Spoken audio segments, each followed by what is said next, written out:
Oke, halo saudara, shalom, hello, shalom semua. Ketemu lagi di 5 roti, 2 ikan dari sedikit jadi buahnya. Oke, pokoknya jangan banyai saudara ya. Dari sedikit jadi buahnya. Amin. Tahu artinya banyak itu? Tahu nggak ya artinya banyak ya? Banyak itu bawel lah saudara, bawelin gitu. Kurlep begitu. Oke. Shalom saudara, sekali lagi kita akan sharing-sharing lagi. Iya. Kita akan cerita-cerita lagi, akan ngulik-ngulik lagi masih dengan kehidupan Dengan saudari tamu sister kita, Novi Paulina. Novi Paulina. Oke, puji Tuhan. Boleh kasih tepuk tangannya dulu biar gak sepi tepuk tangan. Oke.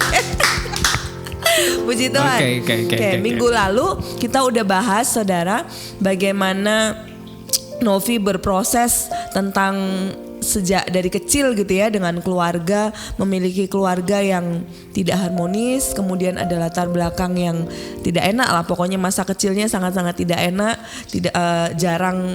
tidak mendapatkan kasih sayang yang sebagaimana mestinya seorang anak dapatkan dari orang tua, benar gitu ya Novia. Lalu dia bertumbuh jadi gadis yang penuh dengan ketakutan, tapi akhirnya sampai satu titik berani memutuskan untuk menikah, bertemu dengan satu pangeran belahan jiwanya yang Tuhan sediakan, yang sampai detik ini mereka bergandengan tangan saudara membangun keluarga yang Tuhan mau gitu, untuk mereka lewati masa-masa apapun bersama dengan Tuhan. Oke, kita akan lanjut ngobrol sini saudara tentang bagaimana kisahnya Novi setelah masuk ke jenjang pernikahan gitu ya. Jadi kalau mungkin dulu saudara juga yang sekarang lagi masa periodenya masih penjajakan atau orang luar sana pakai istilah pacaran kayak gitu, punya komitmen dengan seseorang, mungkin yang episode lalu bisa jadi pelajaran, dan yang sekarang yang sudah mau masuk ke jenjang yang lebih serius lagi, ini juga akan jadi sesuatu yang pasti sangat membantu saudara, sangat memberkati saudara, bisa jadi clue dikit-dikit lah supaya kita bisa punya wawasan yang lebih luas gitu ya sebelum masuk ke dunia pernikahan, karena jauh beda saudara, benar ya? Oke, lanjut ke Novi. Padahal prosesnya nanti Novi akan ceritakan, akan sharingkan, padahal yang ditemui adalah pangeran yang dia harapkan, yang dia impikan. Ternyata juga berproses. Terus lanjut. Prosesnya nggak berhenti ya. Proses selama kita hidup pasti terus berjalan. Betul. Gimana Nov?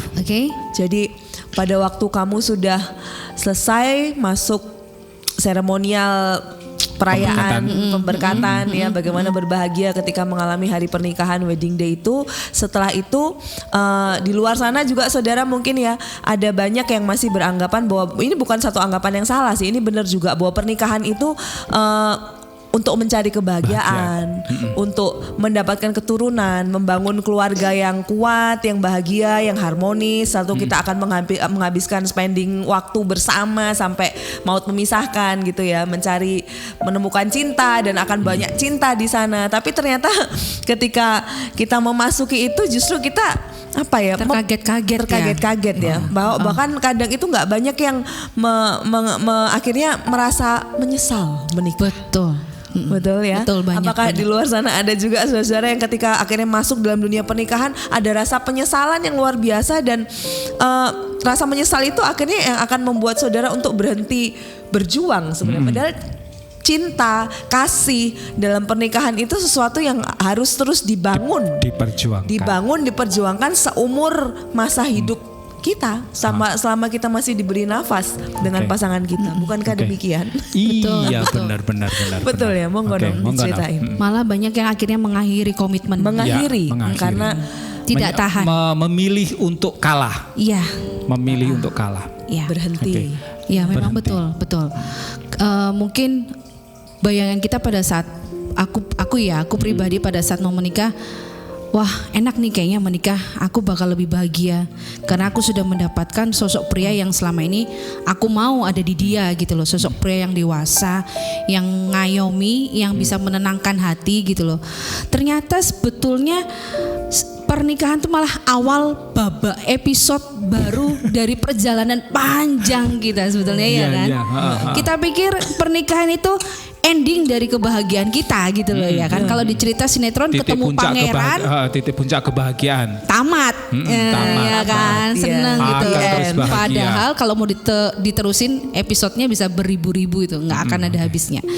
Saat itu sama, aku juga pikir wah bakal bahagia toh, dan ada ya ini sedikit sharing beberapa orang wanita-wanita atau pria-pria di luar sana yang masih muda umurnya, mungkin menikah itu tujuannya untuk menghalalkan kehidupan seks, benar ya? Iya. Jadi menikah itu sebetulnya kalau kita mau pikirkan lebih matang lagi, tujuannya itu sebenarnya nggak hanya pendek sampai di situ. Ya, karena banyak orang menikah supaya lebih halal, supaya tidak terjadi hal-hal zina menurut mereka, supaya atau ingin diperbaiki, mempunyai kehidupan yang lebih baik, mencari pria yang mapan, akhirnya punya kehidupan yang jauh lebih berkualitas, terpenuhi semuanya. Jadi hanya sebatas itu. Ketika masuk di dalam pernikahan dan tidak mendapatkan 100% exactly sesuai dengan yang kita ekspektasikan, kecewa, Iya. mutung di tengah jalan, berhenti, menyerah, dan itulah mengapa banyak perceraian terjadi. Bahkan kadang itu ada pribadi mungkin saudara mungkin juga pernah dengar kisah bahwa ketika seseorang mau masuk ke pernikahan karena mereka mau melepaskan kehidupan lama mereka, lari dari kehidupan yang mungkin ya itu ada di lingkungan keluarga yang tidak nyaman, kemudian tidak enak, tidak harmonis, tidak ada cinta yang mereka butuh di sana, tidak ada kasih yang mereka butuh di sana. Ketika bertemu dengan seseorang yang padahal baru ngisi, kalau baterai itu istilahnya mungkin 10-15%, 20%, dikasih sedikit aja itu udah sangat ngecas dia, dan dia berpikir wah ini jalan keluar untuk aku mendapatkan kebahagiaan, jalan keluar untuk aku lepas dari kehidupanku yang sekarang, dan aku ini kayaknya ini beneran nih, tapi ternyata prosesnya tidak semudah itu. Iya, betul. Gimana benturan-benturannya, proses-prosesnya kamu dengan Mas Tis gimana? Dengan suami ya banyak sekali sih sebenarnya, tapi nggak perlu dipanjang lebarkan. Yang bikin aku shock itu awal-awal pernikahan, tahun pertama, tahun kedua itu kebiasaan karena aku kebiasaan kecil lah. Pria pada umumnya seperti apa sih ya kan, wanita yang lebih rapi, lebih tertata, lalu satu rumah dengan pria yang lebih sembrono, yang lebih cuek, yang suka menunda-nunda pekerjaan, sedangkan kita wanita lebih multitasking, ritmenya lebih cepat, tak, sedangkan pria tuh cenderung lebih slow gitu ya. Kalau nggak kepepet gitu nggak mikir. Betul. Kalau nggak kepepet nggak jalan. Gitu ya. Iya, itu kadang mungkin gemes. Itu sangat rendah hati sebenarnya para pria, akuilah, wanita juga sih. Iya. Oke. Itu hal-hal kecil, hal receh itu kalau lama-lama dibiarkan itu bisa jadi aku capek hidup denganmu yang kayak begitu terus. Iya. Bisa jadi bom, saudara. Jadi lebih baik dikeluarkan, tapi dengan cara yang benar. Iya. Perbedaan itu kebiasaan, dan satu lagi yang faktor ada yang lain itu keluarga, eksternal. Latar belakang keluarga. Latar belakang keluarga. Aku sempat culture shock atau shock culture itu ya. Culture shock. Aku dari keluarga kecil yang beraneka bineka tunggal ika, papaku Cina, mamaku Jawa, tapi kami tidak dididik dengan satu adat itu, enggak bebas gitu loh ya. Nah, sedangkan aku punya suami yang dari keluarga besar gitu ya. Keluarga yang alusan gitu, keluarga unggah-ungguh gitu. Ketemu keluarga besar harus cium salim satu-satu. Aku sempat kaget pertama kali karena aku tidak terbiasa dengan itu, saudara. Aku dengan papa mamaku jangankan salim. Apa pegangan tangan itu aja mungkin jarang. tatapan mata aja jarang ya. Gini ya, sendiri-sendiri. Iya, kayaknya canggung ya. Ini harus salim, cium pipi kanan, cium pipi itu bagiku sempat ada rasa adaptasinya cukup berat. Adaptasinya susah karena ketika aku masuk, aku merasa, wah mereka nerima nggak ya dengan aku yang kayak gini? Kelihatan kaku. Sebenarnya bukan kaku, tapi canggung aja. Ya, tidak takut biasa, salah. karena nggak biasa. Nanti kalau aku sok SKSD ini, nah Tulus itu nggak sih? iya gitu.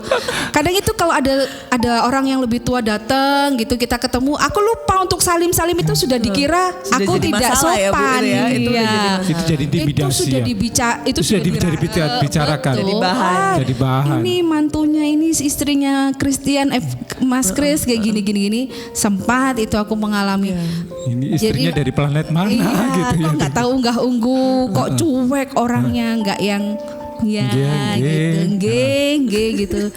Masalah kendala bahasa juga aku nggak ngerti mereka bicara apa, jadi aku takut. Aku lebih banyak diem, nggak banyak bicara, tapi mereka melihat ini kok sombong, ini kok mau jauh mengasingkan diri sendiri. Padahal aku Padahal takut kamu berjuang salah. ya, Iya, aku berjuang. struggle. Mau ngomong pakai bahasa apa ya? Aku bingung. Kadang aku tanya sama suamiku, aku harusnya ngomong sama apa ya? Budemu ngomong pakai bahasa apa? Ya bahasa Indonesia aja lah, mereka ngerti kalau katanya gitu. Tapi kan lebih enak ya. Iya, Kadang kalau bahasanya sefrekuensi itu kan lebih ya. Kadang itu mereka nimpali dengan bahasa halus, bahasa Jawa. Hah? Kamu bingung respon gimana? Apa? Mereka mungkin gemes gitu. Ya banyak Oke, hal terus. itu jadi masalah. Ya, salah satu, jadi salah dua.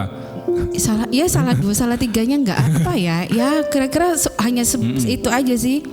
Itu bikin jadi kita besar masalah itu bisa jadi pemicu pertengkaran besar karena aku merasa aku gak diterima sama keluargamu gitu loh. Akhirnya muncul rasa itu ya.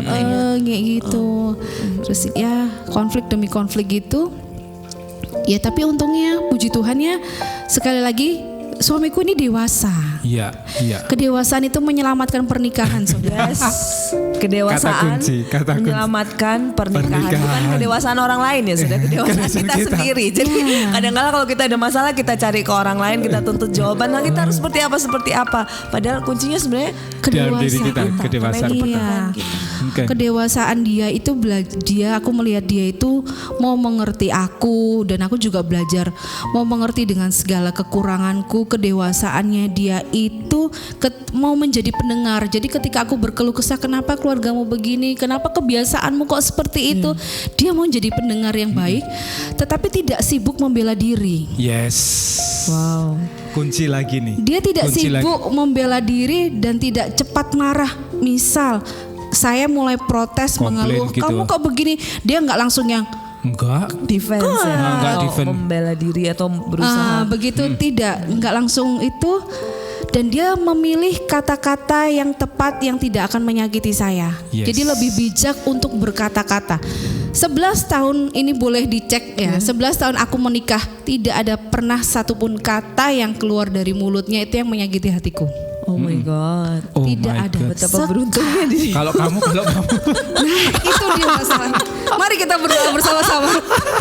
Mastis deh kayaknya harus ini kalau kamu gimana? Nah itu dia proses saya selama bertahun-tahun menikah itu. Saya adu ego. Aku ini lebih mau memenangkan. Yang penting aku keluarin semua yang apa aku nggak suka gitu loh. Yang penting aku ceritakan keberatan-keberatanku tentang kebiasaan, tentang apapun lah aku yang nggak suka dari dia, yang nggak sesuai dengan ekspektasiku. Aku langsung das emosi yang jalan dulu, dan aku tidak pernah berhati-hati dalam perkataanku yang seringkali menyakiti dia gitu. Seperti itu. Aku belajar banyak. Sedangkan dia tidak pernah mengeluarkan kata-kata sekalipun dia mungkin marah ya. Marahnya dia itu tidak pernah yang dar dan tidak pernah ada satu kata-kata yang kalau aku yang dulu kalau marah itu kata-katanya nyelekit. Nah. Kata-kata itu bisa menjatuhkan pride Sosok pria, suami. Aku bisa sangat merendahkan sampai serendah-rendahnya. Aku bisa menyalahkan tuh sampai kamu begini. Aku merasa aku yang paling betul, aku yang paling jago, aku yang paling hebat, aku yang paling mengerti. Dan dia hanya diam. Bukan berarti dia diam menerima semua itu, tidak ya. Tapi dia diam karena dia memilih apa yang harus aku katakan supaya itu tidak membuat